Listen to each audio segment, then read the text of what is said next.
noite, meus amigos e minhas amigas do nosso canal Escola Teológica Católica.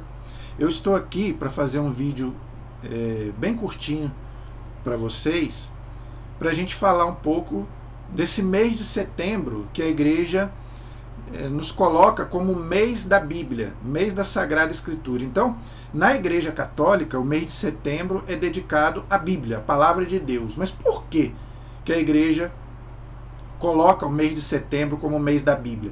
Isso não quer dizer que a gente só deva ler a Bíblia, estudar a Bíblia no mês de setembro. Claro que não.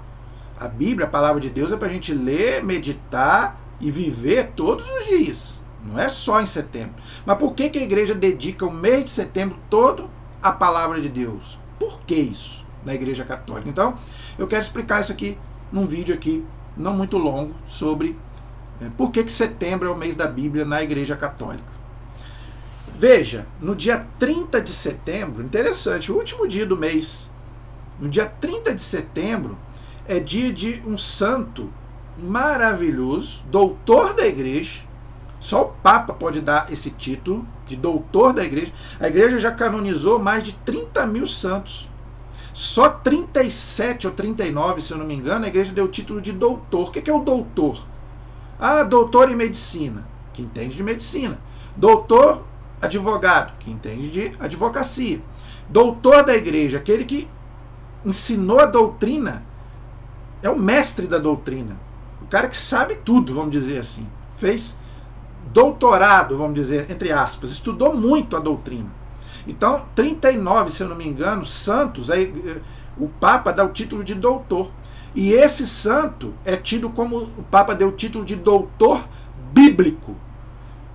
É um dos santos que mais estudou a palavra, a santa palavra de Deus, São Jerônimo, tá? Que viveu do ano 350 até o ano 420, morreu com quase 100 anos. Então, em homenagem a São Jerônimo, a Igreja colocou então setembro como o mês da Bíblia. Então, gente, São Jerônimo foi um homem extraordinário. Ele nasceu na Itália, começou a estudar a Bíblia ali mesmo na Itália, mas dali ele foi para a Terra Santa, trabalhar como arqueólogo, ali nos lugares sagrados, Belém, Jerusalém, todos aqueles lugares ali onde Jesus viveu, e ali ele pôde estudar a Bíblia. Nas suas línguas originais, ele sabia hebraico, ele sabia o grego. Lembrando que o Antigo Testamento foi todo escrito em hebraico e o Novo Testamento foi escrito em grego. São as línguas que a Bíblia foi escrita. Então, ele aprendeu essas línguas, estudou a Bíblia no original e depois aconteceu uma coisa muito interessante.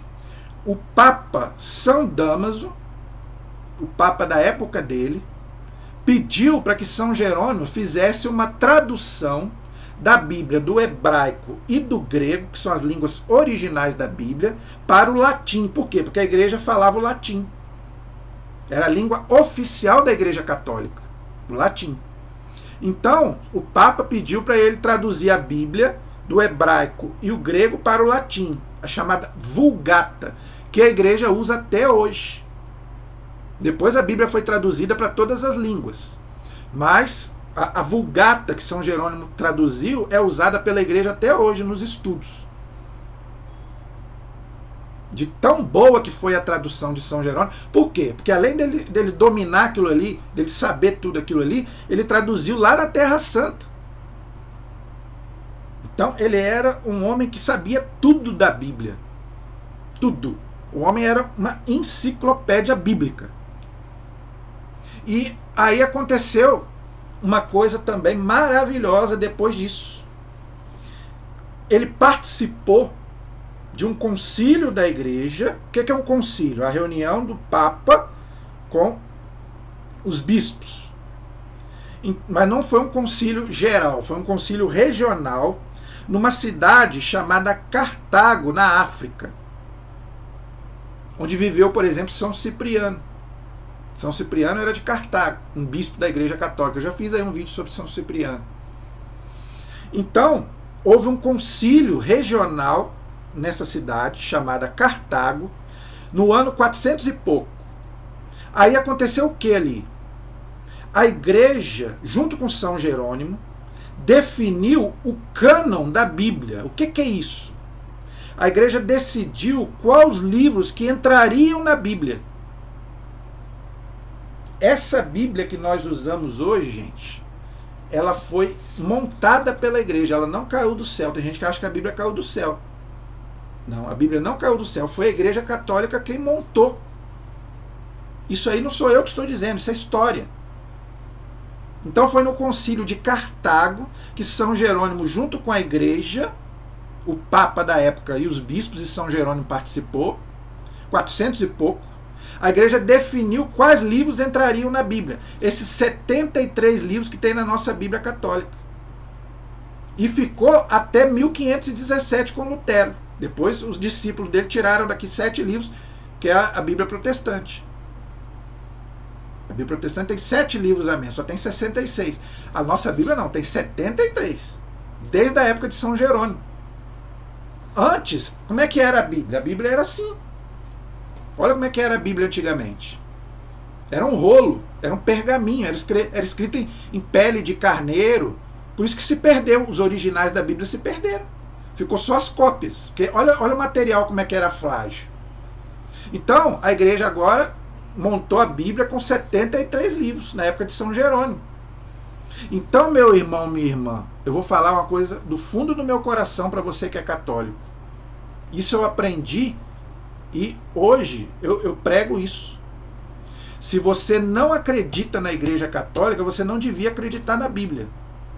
Porque foi a igreja quem montou a Bíblia.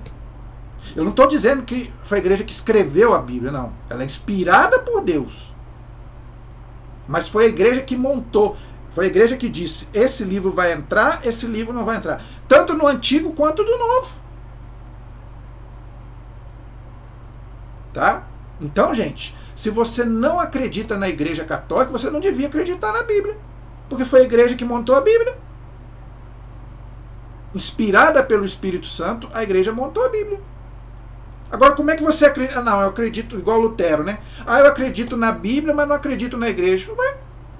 Você acredita na fruta, mas você não acredita naquela que te deu a fruta. A maçã tem que ter uma macieira. Eu acredito na maçã, mas não acredito na macieira que me deu a maçã.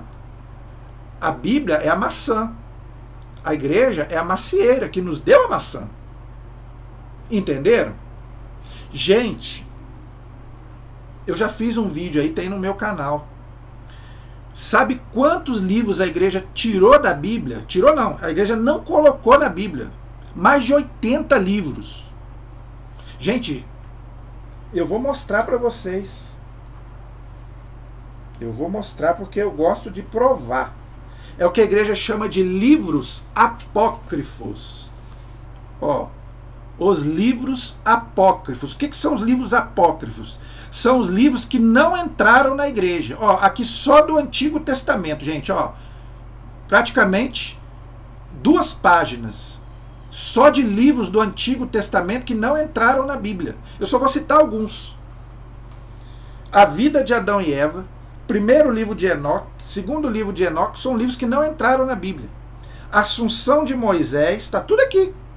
Nesse livro, A Sagrada Escritura, da editora Cleofas. Tá? Mas é só você colocar aí os livros apócrifos. Coloque aí na internet, você vai ver. Gente, do Novo Testamento.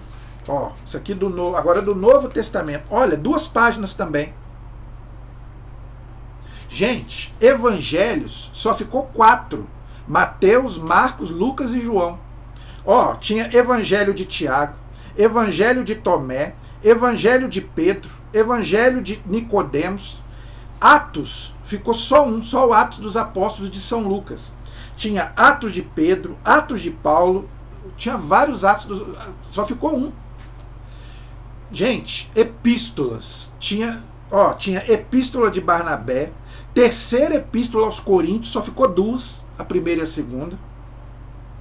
Apocalipse, só ficou um. Tinha Apocalipse de Pedro, Apocalipse de Paulo. Gente, tá tudo aqui. Mais de 80 livros que a Igreja Católica não colocou na Bíblia. Então a igreja diz, mas por que não entraram? Porque tinha heresias, tinha coisas ali que não eram verdades. Mas quem que fez isso? A igreja. Porque só existia a igreja católica nessa época, não existiam outras igrejas. Isso foi na época de São Jerônimo, no ano 419, no finalzinho da vida dele. Depois disso a igreja fechou o que ela chama de cânon da Bíblia, os livros da Bíblia, que nós temos aí. Os 73 livros da Bíblia. Que depois o senhor Lutero, com a reforma protestante, tirou 7 livros. Interessante. O Lutero, ele tirou 7 livros. Ele não, os discípulos dele tirou 7 livros. Mas não colocou nenhum. E ele queria tirar. Por exemplo, ele queria tirar, por exemplo, do Novo Testamento a carta de Tiago. Ele não gostava da carta de Tiago, mas ele não tirou. Por isso que o Novo Testamento é igual, tanto para católicos quanto para protestantes. Tem 27 livros. Mas você pode ver que os protestantes quase não usam a epístola de Tiago. Eles não gostam da epístola de Tiago. Por quê? A epístola de Tiago fala que a fé sem obras é morta. E Lutero dizia que a salvação é somente pela fé, o que é um erro. A salvação não é só pela fé, é pela fé e pelas obras. A fé sem obras é morta. Mas ele não teve coragem de tirar. Então ele sabia que só a igreja tinha autoridade para fazer isso. Então, gente, vamos viver esse mês de setembro, estudando a palavra. Estou dando um curso bíblico aí. Então, nós católicos, gente, tá? Eu sei que os nossos irmãos protestantes, eles têm um amor muito grande pela Bíblia, e eu valorizo muito isso. Então, gente, a gente tem que aprender a estudar a palavra de Deus. Infelizmente, os católicos ainda não aprenderam. Por quê? Porque vem alguém de outra religião lá conversar, o católico não sabe nem conversar. Peça o católico me mostra onde está isso na Bíblia. O católico não sabe. Aonde que está isso na Bíblia? A maioria dos católicos não sabe. Pergunta para um protestante, ele vai lá e vai te mostrar. A maioria deles, claro que não são todos, mas a maioria deles vai saber onde está o versículo tal, o capítulo tal. E é uma pena que muitos católicos não sabem. Então, gente, vamos aprender a estudar e a ler a palavra de Deus. E São Jerônimo disse isso. Ele falou, quem não lê os evangelhos e a Sagrada Escritura não conhece Jesus Cristo. Principalmente o Novo Testamento. Principalmente os 4 evangelhos. A igreja, inclusive, a igreja ensina que a gente deve começar a ler do Novo Testamento. Mas se você quiser começar a ler do Antigo, tudo bem, não tem problema. Só que o Antigo Testamento é mais difícil. É complicado. Então, eu nunca li a Bíblia. Começa do Novo, que é mais fácil. Menos o Apocalipse. O Apocalipse também é difícil. Então, se você começou a ler a Bíblia... outra coisa importante, eu já estou encerrando. Veja, todos nós podemos e devemos ler a Bíblia. Mas se foi a igreja que nos deu a Bíblia e compôs os livros, é a igreja que tem que interpretar. O Lutero falava que não. Eu e você podemos interpretar. A igreja católica já não entende assim. Você pode ler e deve ler a Bíblia, mas se pintou uma dúvida, não sou eu e não é você que vai tirar, é a igreja. Por isso, gente, que dá essa confusão toda que está aí hoje. Então, cuidado, a Bíblia é maravilhosa, mas a Bíblia também pode te levar à perdição. E a própria Bíblia diz isso, lá na carta de São Pedro. Então, se você interpretar a Bíblia errado, você pode ir para um caminho errado. Então, cuidado, porque a Bíblia é um livro super... É a palavra de Deus, mas é um livro difícil de entender, porque foi escrito há 2, 3 mil anos atrás. Com uma cultura totalmente diferente, uma moral totalmente diferente da nossa. Então, gente, vamos ler, vamos estudar a palavra, mas na hora de interpretar, vamos ver aquilo que a igreja nos ensina. Amém? Então, espero que você tenha gostado, tenha entendido. Agora você sabe por que a igreja interpreta. Que a igreja celebra o mês da Bíblia no mês de setembro, para homenagear São Jerônimo, que é dia 30, e também para a gente ter um mês inteiro aí para celebrar melhor a Santa Palavra de Deus. Amém? Deus abençoe a todos. Em nome do Pai, do Filho e do Espírito Santo. Amém. Que o Espírito Santo, que inspirou toda a Sagrada Escritura, nos ilumine para que a gente possa não só ler, mas também compreender e viver a palavra de Deus. Não adianta nada ouvir, entrar por um ouvido e sair pelo outro. Nós temos que praticar a palavra. São Tiago diz, não sede só ouvintes da palavra, mas praticantes. Deus abençoe.